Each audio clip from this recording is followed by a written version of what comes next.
Klein van statuur, maar groot van veggees en nog groter van hoop, het Pappas die Umgeni burgemeestertroon in 2021 dapper ingeneem. Bloedjonk en boonop die enigste gay burgemeester op die hele Afrika vasteland verduur hy deurlopend aanslae. Maar niks stuit hom van sy doel nie. Ons het hom gaan leer ken. 'n Loopbaan in die politiek was nooit op die boorling van Natal wat vlot Zulu praat se agenda nie. Tog is hy tans die eerste DA-burgemeester ooit in KwaZulu-Natal. Die meer as 100,000 volgers op sy amptelike burgemeester Facebookblad sê 'n klein aanduiding van die feit dat Pappas met sy toeganklike aanslag besig is om iets buitengewoon reg te kry. Grew up on a farm out in the Drakensberg, out in a place called Giant's Castle. Spent my childhood in a small dorpie, Moorrivier. Home every afternoon, back to the farm to do farm duties and to play with friends on the farm. A lovely childhood, Oh, dis lekker om 'n plaaslewe te hê, om so as 'n kind groot te word.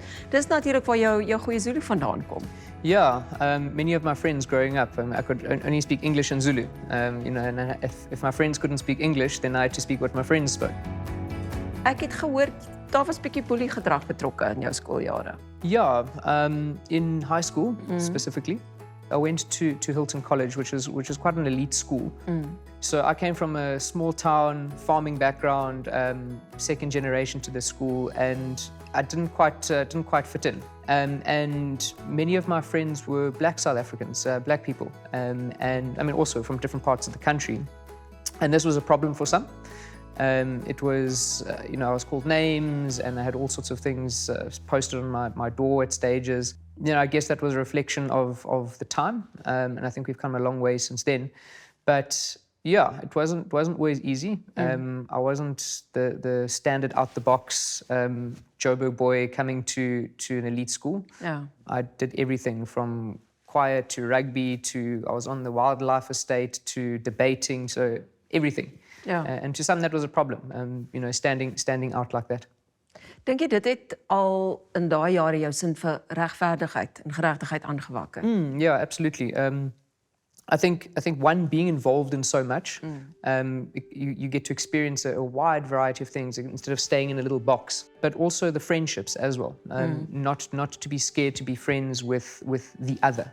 And some of those were foreign white kids. Some of them were black children from other countries. It opens one's humanity, I guess, instead of being so rigid in where one's come from. Absoluut. Jy het baie goed gedoen op skool ook. I would like to think so. 5 A's, nee? Was it 5 or 6? 5 or 6? Oh, 5 or 6. Ek is 'n bietjie, ek seker dit was seker 6. But yeah, I loved academics. I wasn't very good at maths. Don't tell the people in the municipal finance department. Yeah. I enjoyed pushing myself. Yes. Which was great, and I did a wide variety of subjects. When I look at my upbringing as well, I have a very diverse family in terms of what they do. Yeah. My mother is incredibly creative. My dad is a very good businessman. I have an aunt who is incredibly a very cunning, I'm going to use that word, business lady. So I guess all these different things came together. Growing up on a farm, I love the outdoors, so of course I'd get involved in the environmental part. I hate to lose a debate, an argument, so I must get into the debating club. But I had a good group of friends in the boarding house that I was in. And there was some competition between us as well, and that always motivated me to keep going. But it was fun. It wasn't just about the competition, and music as well. I love music. I played piano primary school, high school. I tried the clarinet at one stage because we had to do another instrument at school. Tried that, didn't last very long. And tried drums, but I don't like loud noises, so that didn't work out very well either. But I think the thing that I was most passionate about was singing. Oh, wow. I was in the school choir. I think a very cool part of that is that I also got to join the gumboot dance troupe. Do you still get to practice that sometimes? No, when people aren't looking, yes. Hy verwerf sy graad in stads- en streeksbeplanning by Tikkies en is tydens 'n studenteoptog na die admin-gebou genaamd die Skip dat die sluimerende politikus in hom wakker gemaak word. So I used to play a game called SimCity, and I loved development. I love being able to build little houses and power stations and all these things and make sure that people were happy. So from a very young age, I loved human development in terms of the built environment. I studied town and regional planning, stadsenstreeksplanning. Some of my friends were involved in politics, unbeknown to me. And slowly they roped me into helping them do their activities. And then eventually I stood for the student council, which was something I never thought I would do. Jy het 'n optog gehou toe jy student was na die skip. Ja. En daar was ek het dit gelees en dit was vir my nogal dit het uitgestaan. Daar was 'n oomblik waar jy iets gesê het wat ander mense saam begin sê het wat jy besef het, daar's mag hierin. Sink the ship, sink. Yeah, no, that's I suppose as a student you're allowed to say those things. Yeah. But it was the start of Fees Must Fall, and everyone marched to the skip, which is the admin building. Yeah. And we were at the front as the student council. And I don't know where it came from, but suddenly we were sink the ship. It started right. No one actually got violent and was going to sink the ship. Yeah. But it was a nice chant for us as students at the time, and it rang through. So I'll claim that one. I call it organized complaining. Yeah. So I often tell communities out here, when you have public meetings and there's every auntie and uncle is having their comment, and usually it's the same sort of thing. I say, come on guys, get together, form your structures, whether it is a ratepayers association or organized farmers or whoever it might be. And I said, organized complaining has power. Organized decision making, organized problem solving has power. En hier sit jy nou as burgemeester. Yeah, who would have thought? When I got my first job back in KwaZulu-Natal, back in Durban, we were driving down the highway, and I said to the person that I was driving with, I said, "See this dorpie over here? Yeah. I'm going to be mayor of this town one day." Really? And it was a joke at the time. I mean, I had no interest in becoming a mayor. But yeah, 5 years after that, there I was getting the chain For that dorpie. for that dorpie. There are very, very frustrating times. I think I'm going to write a book of all the things that I want to say to people, but I can't. But I love taking something that's broken or seeing a problem and being able to solve it. Maar jy's ook 'n ongelooflike voorbeeld, Chris, want jy het al die stereotypes geshatter wat dan moontlik met jou gepaard kan gaan. Yeah, and I think it comes down to that thing, is that we are not our identity. We are not our skin color, we are not our gender, we are not our sexual orientation, whatever it might be. Ja.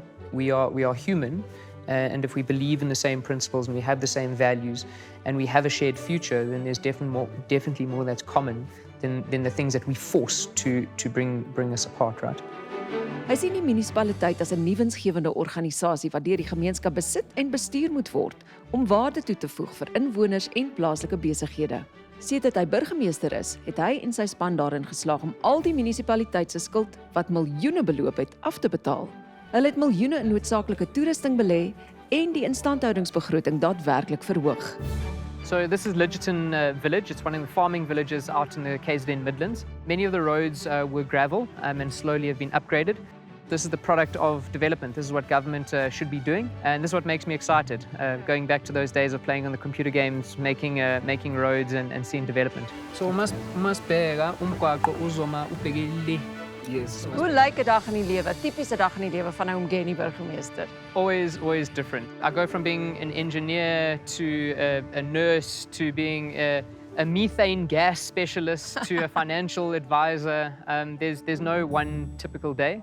I guess the only thing that is common is that every day you're dealing with some sort of complaints or problem.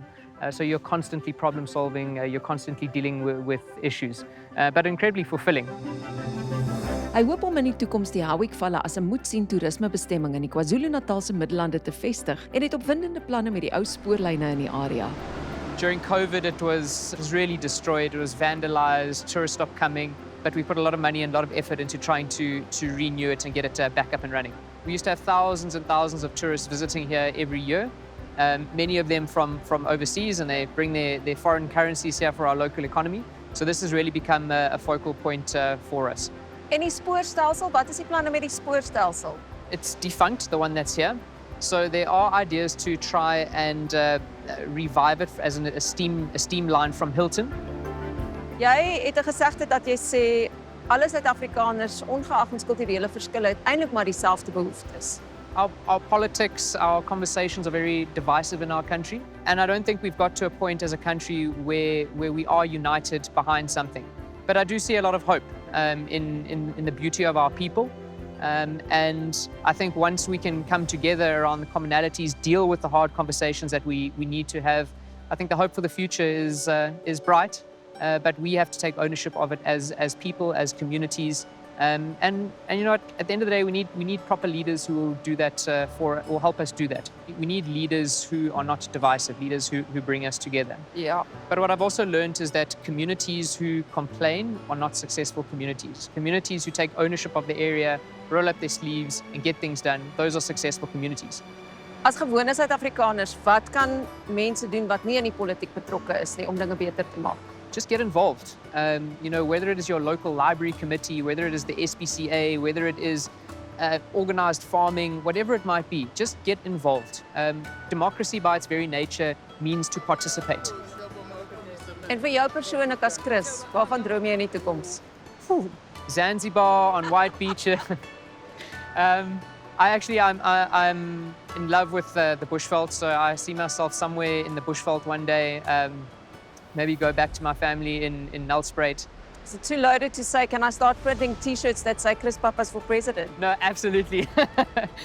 I don't know if I have a future in politics. That's something that I still need to apply my mind to. I really see myself as an administrator more than a politician. And I think there's power in having administrators in government or in the public sector who are not necessarily interested in personal gain, but are able to deliver on something at the end of the day. Now, I'm hoping I'm going to say this correctly because I've been practicing. Ngiyajabula ukukwazi, Chris. Namgachabul with Balkon. Miljoene Suid-Afrikaners is uitgehonger vir positiewe verandering. In die Umgeni distrik het verandering beslis opgedaag.